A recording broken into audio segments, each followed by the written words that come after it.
It's the 5th of May 2012. Welcome to Capital FM Online TV News. In the headlines, Kenyan security forces face US funding ban.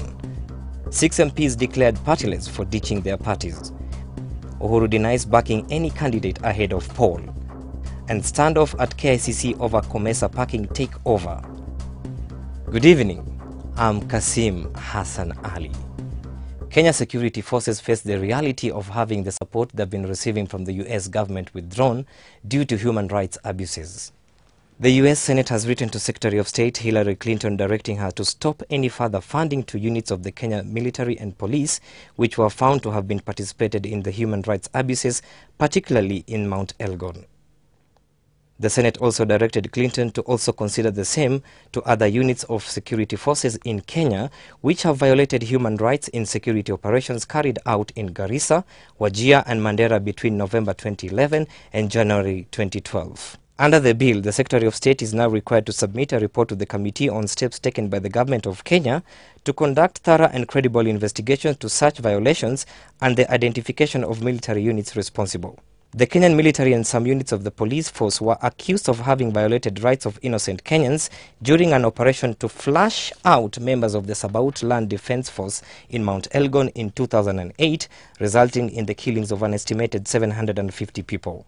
Spokesman for the Kenya military, Major Emmanuel Chirchir, has told Capital Newsbeat they were not given any chance to defend themselves before the Human Rights Watch report was released. 6 members of parliament have been rendered partyless by the Registrar of Political Parties in documents presented to the parliament on Tuesday afternoon. The 6 are Chebi Lina Kilimo of Marakwet East, Gideon Mbuvi of Makadara, David Ngugi of Kinangop, Mwangi Barnabas Muturi of Kiharu, Clement Waibara of Gatundu North, Richard Onyonka of Kitutu Chache. Political Parties Registrar Lucy Ndungu filed the papers after Justice Mohamed Wasame ordered her to submit the full list of MPs and their current party affiliations. The names were tabled in a case filed in court by a group calling itself Friends of Raila, who was seeking an order forcing the registrar to write to the National Assembly Speaker to declare vacant the seats held by rebel ODM MPs. David Ngugi, Mwangi Barnabas Muturi and JB Lina Kilimo are partyless after their sponsor parties Sisi kwa Sisi and Kenda were deregistered after failing to comply with the Political Parties Act. Sonko, elected on NARC Kenya ticket, was also declared partyless until a case pending in court against the AG and the Registrar of Political Parties is heard and determined. Deputy Prime Minister Uhuru Kenyatta has insisted that he is not fronting any candidate for presidency. Uhuru says he has presented himself to be elected president in the next general election and cannot therefore support any other candidate. The Deputy Prime Minister, however, says his TNA party will work closely with like other-minded parties towards the next general election.